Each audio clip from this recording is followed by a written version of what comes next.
Hey, what's up, everybody? I'm Justin Young. He is Josh Tech. It's been a busy day around the Peach State. We've had the Georgia High School Basketball State Championships. We just crowned another state champion tonight with Kell winning another one, beating Eagles Landing in a deja vu kind of night down there in Macon.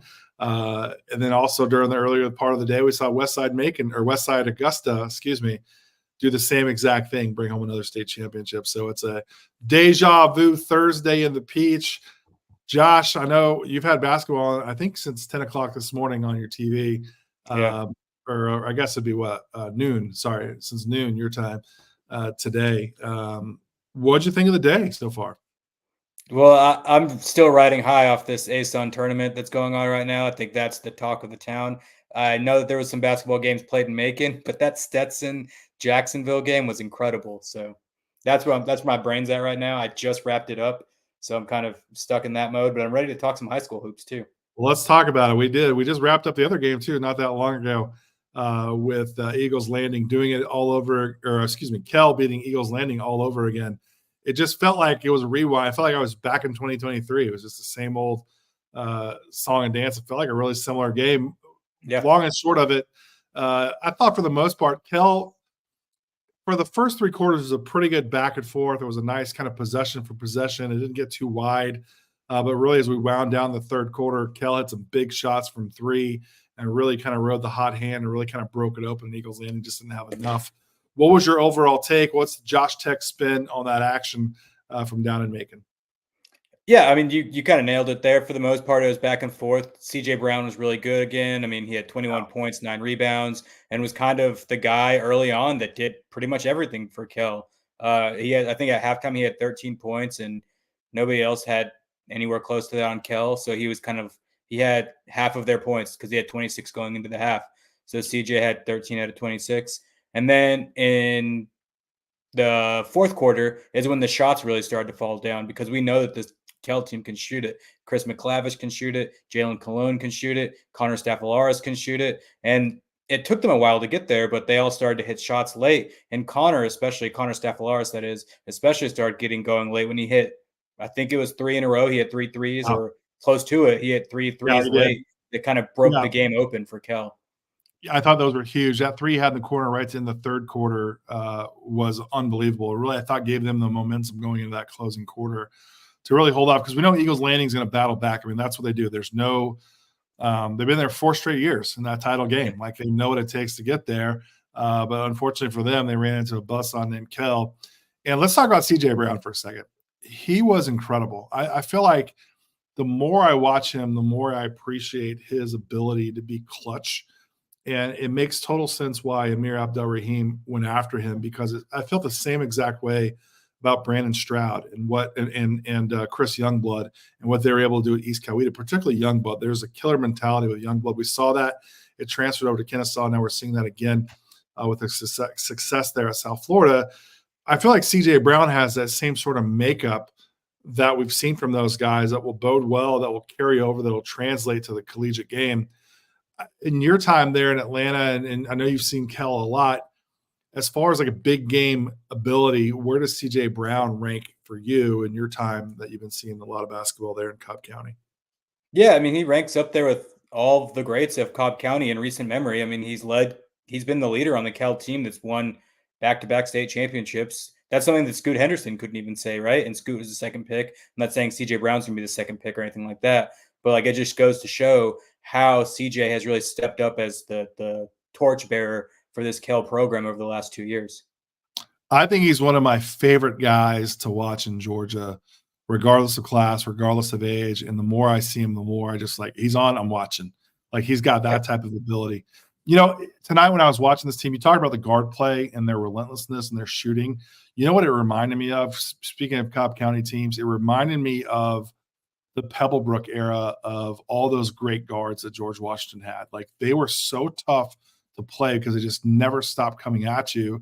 CJ Brown and Cologne and the rest of those guys in that Kell team from Marietta, they reminded me a lot of that Pebblebrook type of culture that we saw that George Washington did not that long ago, really. Like, guys that absolutely came with nonstop effort, nonstop energy from start to finish. And obviously that's boded well for them winning 2 in a row. And we're starting to see like this in Georgia, you kind of win in multitudes, right? Like you just don't go and win and go away. Like this is now kind of the Kell era, if you will, there in Cobb County, which, listen, for a long time, it was just kind of Wheeler.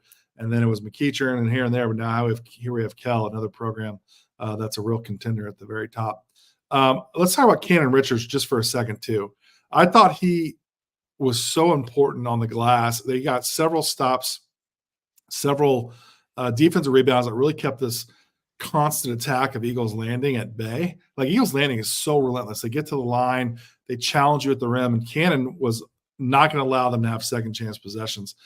I thought he was phenomenal in that. What did you see from him tonight in that same space? Yeah, man. I mean, that's more of the same of I feel like I've been talking about this with Cannon Richards for, I don't know, the last at least 2 years. I mean, he's a rebounding machine. He is a guy that you would show your team film of and be like, that's how I want you to go rebound. He's springy. He pursues the ball hard. He's got long arms. He's athletic. Like he's just really tough to contend with. He's a tough player. He had 10 of their 35 rebounds. And I mean, that's just the Cannon Richards story over the last several years. There's been several D1 coaches who have been kind of checking back in, texting me about him and stuff like that. And if you need a guy that's going to go out there and make the dirty work plays for you, Cannon Richards is your guy. Well, I think it's interesting the day that you really spend a lot of time with the ASUN tournament, you got a guy like Cannon Richards. Like that's the type of guy that has success in that league, right? Like a 6'6", 6'7", just absolute grinder in the paint. Those guys have success at programs that we see in the ASUN, the Big South, and these types of programs that are contending for an invitation to the big dance. Cannon Richards, if you're a college coach watching this or watching a replay, you might want to make a call to Coach Jermaine Sellers and give him a call. It's two-time state champ.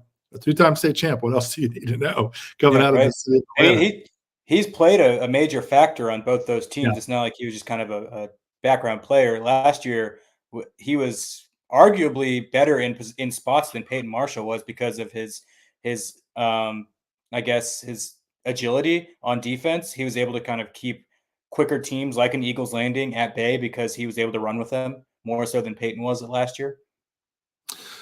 I want to talk about that for a second, talking about Peyton Marshall, and really like I don't want this to get understated because I think it's a really hard thing to do at a program like Kell. We're not talking about Wheeler, we're not talking about Norcross or Milton or McEachern. Some of these programs that you just know that the name of the school is going to have 5 guys that can go out there. Kell has had these spurts, but I wouldn't say they're a consistent, like decade-long type of program where you know that their starting 5 is going to be a Division I caliber player. Kell, they lose Scoot Henderson to G League Ignite, 1 year. What do? They win a state title. You lose Peyton Marshall, the most physically intimidating guy in all of Georgia high school basketball. What do? Maybe in all high school basketball at this point. I mean, he's a load. Totally fair. Yeah, totally fair. They go out there and they win a state championship. And they've done that with guys that have come within the program. Like they've developed, they've stayed the course. These guys have trusted the process, and they've gotten themselves 2 now state championship rings. I think that's one of the most important storylines for this Kell program that we've seen, to lose that caliber of player and then to every year come out there and then take the big prize. That's a really, really hard thing to do, and a big credit to Coach Sellers and his staff. That's a tremendous win for those guys there in Marietta. Let's talk about Eagles Landing for a second. It's going to be interesting to see them next year too, because CJ's gone, Cannon's gone, Cologne's gone, Jalen's gone. So that's a lot of your core pieces from the last 2 years. Yeah, and again, we've seen them develop guys from within. Yeah. We didn't really talk about CJ Brown a couple of years ago, like we do now. So it just takes time, and guys, have to kind of wait for their turn, and it comes around. So certainly, you're right. They're going to have to wait for them and see who steps up here. Try and bring in some guys, I imagine, because they brought in CJ from the Walker School a couple of years ago. So, oh, that's right. He wasn't a homegrown guy. I stand corrected. Yeah, Jalen Cologne, however, was. What did you like from Eagles Landing? I mean, listen, 4 times in a row, that's the Buffalo Bills, right? Like, that's such a hard thing to do. They've been consistently good. They've won, I would think, on average, probably 28, 30 games a year for the last, for several years since Elliot Montgomery has been running that program. What was your takeaway with Eagles Landing tonight? Who impressed you with those guys? Well, unlike the Bills, they are the Eagles, but Eagles Landing has won a state championship within that time frame. At least I think 1, maybe 2. Yeah. But regardless, I thought Chris Morris was really great. He's been a guy that we've seen slowly developing into this kind of physical guard role over the last several years. He had 17 points today, a handful of rebounds. He kind of did a little bit of everything for them, played really tough defense, made really scrappy plays, was just a do everything guy for them tonight. I thought he had a really fantastic showing. Yeah, I thought Dwayne Brown was great too. It was really important. That matchup against Cannon Richards was a ton of fun. Yeah, I mean, it was kind of like what is it, the Spider-Man meme kind of deal. Dwight Brown had 9 points, 8 rebounds. That kind of matches Cannon Richards is 8 points and 10 rebounds. So yeah, it was one of those types of games for sure. So congratulations to Kell, big time win, 2-time repeat, and that repeat theme was certainly strong today as we saw Westside Augusta bring home their 3rd straight state championship. And really, they did it in convincing fashion. They really, we were texting during the game. They mollywomped them, man. They really did. They freaking put it on them on Toombs County. And really, it wasn't even a game. I don't think Toombs even had a lead the entire game. Westside came right out of the gate. I think they started the game with 10-0, 10-0 run, and just never took the foot off the gas and just pushed even harder throughout the game. But this Westside team, man, 3 years in a row, state champions. I was thinking about this today. We've seen a lot of good teams come out of Augusta, right? Grovetown won it. Laney had such a great program. Like every year, there's always a program from Augusta that's going to go wreck it. I would say that this 3-year run is the best that I've ever seen in my career, coming out of I-20 out there in Augusta. This 3-year run from Westside Macon, or I keep saying Westside Macon, Westside Augusta is unbelievable. It's the first 3-time 3-in-a-row winner, 3-peat winner since Wilkinson County did it from 2016 to 2018 in the state of Georgia, which is some rare air. I mean, we're not even talking about Norcross hasn't won 3 years in a row. Wheeler never hasn't in this span. There's been 2 and 1 and then 1 again, but not 3 in a row like what we've seen from these guys. Even Great Atlanta Christian, when they had those runs. I think Miller Grove did. Miller Grove won 4 in a row. They won 6 in a row, I think, at one 6 point. in a row, yeah. Excuse me, 6 in a row. Excuse me. So that would be the closest one. That's what they're chasing. But nevertheless, enough for the history lesson. What did you like from these guys, and was it kind of what you expected to see today from Westside Augusta?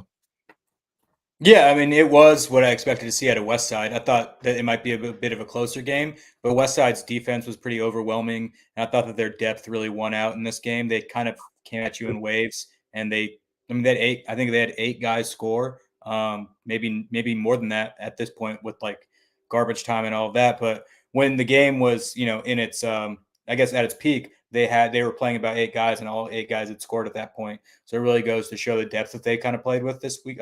Tonight, and their defense was just smothering Toombs County all It was day. unbelievable, like their defense. Like they ran a rotation, I think, of 13 guys, I think, or 11 guys throughout the game. Not everybody scored, but like they just constantly felt like you had 9 guys guarding you. Yeah. So I was trying to pull up the roster real quick to kind of go through some of their guys. Yeah.